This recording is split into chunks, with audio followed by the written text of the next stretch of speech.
ព្រះអាទិត្យចាប់ផ្ដើមរះខ្ពស់ផុតចុងឈើបញ្ចេញកម្ដៅលាយឡំជាមួយភាពត្រជាក់នៃរដូវរងាខណៈដែលនៅឯជួរមុខមានតែសំឡេងផ្ទុះនិងក្លិននៃរំសេវ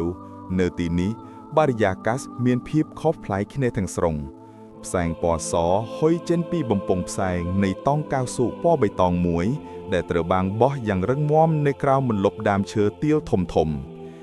នេះមិនមែនជាទីបញ្ជាការហើយក៏មិនមែនជាឃ្លាំងអាវុធដែរវាគឺជាបេះដូងរបស់កងអនុសេនាតូចលេខ3វាគឺជាផ្ទះបាយតាមមាត់បុរសវ័យ58ឆ្នាំដែលមានរាងធាត់ដំបងនិងមុខពេញដោយញើសកំពុងតែឈរយ៉ាងរឹងមាំនៅមុខចង្រ្កានហ្គាសខ្នាតធំចំនួន2គាត់ពាក់អាវយឺតពណ៌ត្រួយជែកចាស់ៗនិងខោខ្លីត្រឹមជង្គង់ជាមួយនឹងកន្សែងពោះគោរុំក្បាលដើម្បីខាត់ញើសកុំឲ្យហូរចូលភ្នែកដៃដ៏ធំនិងមានសាច់របស់គាត់កំពុងកាន់វែកសម្លទំហំពុនចានបាយគោឆ្វាច់នៅក្នុងឆ្នាំងដែលកំពុងពុះក្លិនដ៏សែនឈ្ងុយបានសាយភាយចេញពីឆ្នាំងនោះគ្របដណ្ដប់ក្លិនប្រេងម៉ាស៊ីននិងក្លិនដីវាគឺជាក្លិននៃសម្លម្ជូរគ្រឿងសាច់គោគ្រឿងបុកដែលលាយឡំដោយគល់ស្លឹកគ្រៃរមៀតខ្ទឹមសនិងស្លឹកក្រូចសើចត្រូវបានលីងឲ្យឈ្ងុយមុននឹងដាក់សាច់គោជាប់ខ្លាញ់ចូលម្ទេសហឹលត្រូវបានបង់ចូលដើម្បីបង្កើតរសជាតិកាត់ជាត្រជាក់និងបង្កើនកម្លាំងតាមមាត់មិនមែនជាទាហានពេញសិទ្ធទេគាត់គឺជាអតីតយុទ្ធជនសម័យទសវត្សរ៍80ដែលចូលនិវត្តន៍យូរហើយកូនចៅរបស់គាត់សុទ្ធតែមានការងារធ្វើនៅទីក្រុងប៉ុន្តែនៅពេលដែលសង្គ្រាមព្រំដែនបានផ្ទុះឡើងសារជាថ្មីឈាមចរជាអ្នកស្នេហាជាតិបានធ្វើឲ្យគាត់នៅផ្ទះមិនសុខដោយសារអាយុច្រើនគាត់មិនត្រូវបានអនុញ្ញាតឲ្យកាន់កំភ្លើងទេដូច្នេះគាត់ក៏ស្ម័គ្រចិត្តមកធ្វើជាចុងភៅវិញទីហ៊ានត្រូវការកម្លាំងទើបច្បាំងឈ្នះនេះជាពាក្យស្លោកប្រចាំចិត្តរបស់តាមាប់បើពោះឃ្លានដៃក៏ញ័រភ្នែកក៏ស្រវាំងច្បាំងមិននឹងឈ្នះនៅក្បែរគាត់មានជំនួយការក្មេងៗពីរនាក់ឈ្មោះអាវ៉ានិងអាសឿនកំពុងជួយហាន់ត្រកួននិងបេះត្រួយអំពិលអាវ៉ាភ្លក់មើលបន្តិចមើលស្ទើប្រៃឬស្ទើជូរតាមាប់ដួសសម្លមួយកូនចានហុចទៅឲ្យកំណាក់ជំនួយការអាវ៉ាភ្លក់ហើយធ្វើមុខជូរហួនរួចញញឹមអូហូជាតិណាស់តាជូរហើដល់កហើយពួកបងនៅជួរមុខបានហូបធានាថាបាញ់មិនអស់គ្រាប់មិនឈប់ទេតាមាប់សាយហើពេញចិត្តគាត់នឹកឃើញមុខក្មេងៗទាហាននៅជួរមុខពួកគេភាគច្រើនមានអាយុប្រហែលកូនពៅរបស់គាត់ចាំបានថាកាលពីល្ងាចម្សិលមិញមុនពេលចេញទៅយាមទាហានឈ្មោះអានីតដែលជាក្មេងកំព្រាបានមកតងដៃគាត់ហើយនិយាយថាតាស្អែកសុំសម្លម្ជូរគ្រឿងមួយមកឃ្លានយូរហើយហូបតែត្រីខាក្ដៃកណាស់បើតាធ្វើឲ្យហូបនឹងសន្យាថានឹងការពារលេនឋានឲ្យជាប់អោចាំតាធ្វើឲ្យហូបតាមមាប់រំអ៊ឺតិចឆ្លើយនឹងការចងចាំរបស់ខ្លួនឯងម៉ោង10កន្លះព្រឹកខណៈដែលបាយនិងសម្លបានឆ្អិនរួចរាល់ត្រៀមដាក់ចូលទៅក្នុងធុងដើម្បីដឹកជញ្ជូនស្ថានភាពបានប្រែប្រួលសំឡេងកំភ្លើងធំពីភាគស្ត្រីចាប់ផ្ដើមបាញ់ស្រោចមកយ៉ាងខ្លាំងក្លាខុសពីធម្មតាសំឡេងដាំងលាន់កក្រើកដីធ្វើឲ្យឆ្នាំងបាយនៅលើចង្រានញ័រតាត់ឡានដឹកស្បៀងដែលត្រូវមកទទួលបាយមិនឃើញមកដល់សោះតាមាប់ចាប់ផ្ដើមដាយចោះដាឡើយដោយក្តីបារម្ភគាត់មើលនាឡិកាដៃចាស់កម្រិតរបស់គាត់ម៉ោង10កន្លះហើយយឺតម៉ោងបាយក្មេងៗហើយភ្លាមនោះមេបញ្ជាការរងម្នាក់រត់ចូលទៅក្នុងតង់ផ្ទះបាយទាំងទឹកមុខស្លង់ស្លោនិងដង្ហើមហត់ឯកសណ្ឋានរបស់គាត់ប្រឡាក់ដោយដីក្រហមនិងស្នាមរហែក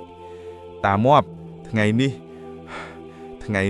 យើងមិនអាចបញ្ជូនឡានដឹកបាយទៅជួរមុខបានទេមេបញ្ជាការរងនិយាយទាំងដង្ហើមដាច់មិនអញ្ចឹងបាយឆ្អិនអស់ហើយតាមាប់សួរដោយភ្ញាក់ផ្អើលផ្លូវត្រូវកាត់ផ្ដាច់ហើយគ្រាប់ធ្លាក់ខ្លាំងណាស់នៅច្រកអូស្មាច់ឡានមួយគ្រឿងទើបតែត្រូវគ្រាប់ឆេះនៅមាត់ផ្លូវឥឡូវនេះសូម្បីតែម៉ូតូក៏ចូលមិនចូលដែរ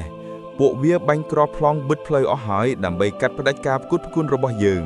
បើយើងចេញទៅពេលនេះគឺមានតែងាប់តាមាប់ទម្លាក់វែកសម្លចុះលើតុប្រាវមុខរបស់គាត់ប្រែជាតាន់តឹងនិងក្រហមចោះក្មួយនៅជួរមុខបានអីហូបពួកគេមិនបានហូបបាយតាំងពីយប់មិញម្លេះ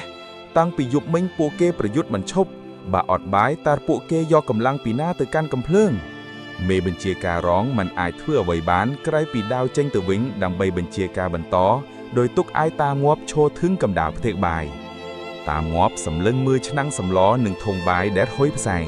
គាត់មិនឃើញវាជាអាហារទេគាត់ឃើញវាជាជីវិតគាត់ស្រមៃឃើញមុខអានិតអាសុកនិងក្មេងៗដទៃទៀតដែលកំពុងក្រាបនៅលេនឋានទាំងឃ្លានទាំងហត់និងភ័យខ្លាចពាក្យសន្យាគឺជាពាក្យសន្យាតាមងាប់និយាយម្នាក់ឯងម៉ោង 10 កន្លះព្រឹកដោយគ្មានការពិភាក្សាជាមួយនរណាម្នាក់តាមងាប់បានធ្វើការសម្រេចចិត្តមួយដែលអ្នកដទៃមើលមកថាឈួតលីលាគាត់បានទៅរករត់យកអំរែក snack ដែលធ្វើពីឫស្សីពីក្រោយតង់មួយទោះបីជាសម័យនេះគេប្រើឡានក៏ដោយក៏តាមងាប់នៅតែរក្សាអំរែកនេះជាប់ខ្លួនជានិច្ចព្រោះគាត់ធ្លាប់ប្រើវាកាលពីសង្គ្រាមមុនគាត់តែនិយាយថាអាវុធទំនើបជួយឲ្យយើងឈ្នះតែរបស់បុរាណជួយឲ្យយើងរស់គាត់ដួសបាយដាក់ក្នុងធុងជ័រធំមួយនិងសម្លដាក់ក្នុងធុងមួយទៀតហើយបិទគម្របយ៉ាងជិតបន្ទាប់មកគាត់ចងធុងទាំងពីរភ្ជួរជាមួយនឹងអំរែកទម្ងន់សរុបគឺជិត30គីឡូសម្រាប់បុរសវ័យជិត60ឆ្នាំវាគឺជាទម្ងន់ដ៏ធំប៉ុន្តែសម្រាប់ឪពុកម្នាក់ដែលចង់ឲ្យកូនហូបបាយវាស្រាលដោយសម្លៃអាវ៉ាឯងនៅមើលកន្លែងតាយកបាយទៅឲ្យក្មេងៗតាឯងទៅណាឈួតទាអីគេកំពុងបាញ់អាវ៉ាស្ទើរមករៀមរាងតាមាប់រុញជំនួយការជេនថ្នមភ្នែករបស់គាត់មុតស្រួចបើអាពួកឯងមិនហ៊ានទៅចាំតាយកទៅខ្លួនឯងក្មេងៗកំពុងឃ្លានឲ្យវាកាន់កំភ្លើងទាំងពោះទន្ទេមិននឹងកើតពួកវាសង្ឃឹមលើបាយមួយពេលនេះថាហើយតាមាប់ក៏លើកអមរែកដាក់លើស្មាក្រឹបជង្គង់របស់គាត់កោងបន្តិចរួចគាត់បោះជំហានយ៉ាងលឿនចេញពីតង់សម្ដៅទៅរកព្រៃរបស់ដែលឆ្ពោះទៅជួរមុខ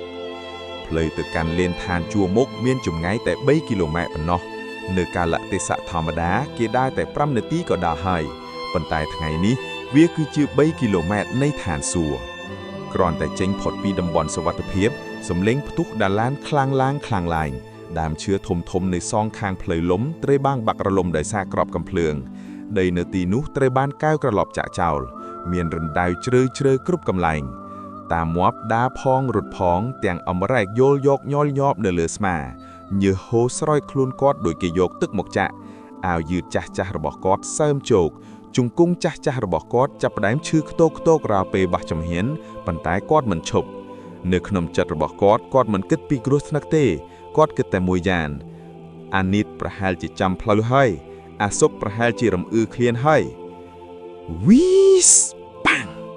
ក្របកំភ្លេងតមល់មូរីត្រូវធ្លាក់នៅខាងឆ្វេងដៃគាត់ប្រហែលជា20ម៉ែត្រកម្លាំងខ្យល់សុកវេវដ៏ខ្លាំងបានបោកបាក់វត្តរាងកាយដ៏ធាត់របស់តាមាប់ឲ្យខ្ទាត់ទៅបុកនឹងដើមឈើរួចដួលទៅលើដៃអំរែករបូតពីស្មាធុងសម្លបានក្រឡប់ប្រាវរបូតកម្របបន្តិចធ្វើឲ្យទឹកសម្លដ៏មានតម្លៃកំពើលចេញមកក្រៅខ្លះលាយឡំជាមួយនឹងដីតាមាប់មិនបានក្រោកមកស្ទែបខ្លួនឯងថាមានរបួសត្រង់ណាទេគាត់ស្ទុះក្រោកឡើងទាំងត្រដាប់ត្រដួលហើយលោតទៅចាប់ធុងសម្លនោះភ្លាមកុំកំពឹលរបស់ក្មេងហូបងាប់ហើយកំពឹលអស់ខ្លះហើយគាត់យកដៃជូតដីចេញពីគម្របធុងសម្លទាំងដៃញ័រគាត់ពិនិត្យមើលសាច់សម្លសំណាងល្អវានៅសល់ច្រើនគាត់ដកដង្ហើមធំដោយធូរទ្រង់សម្រាប់គាត់សម្លនេះមានតម្លៃជាងឈាមរបស់គាត់ទៅទៀតគាត់ខំប្រឹងក្រោកឈរម្ដងទៀតជើងរបស់គាត់មានឈាមហូរដោយសារមុតនឹងអំបែងថ្មប៉ុន្តែគាត់កម្មមាត់សង្កត់ការឈឺចាប់គាត់លើកអមរែកដាក់ស្មាហើយបន្តដំណើរទ្រាំបន្តិចទៀតតាមាប់ដល់ហើយ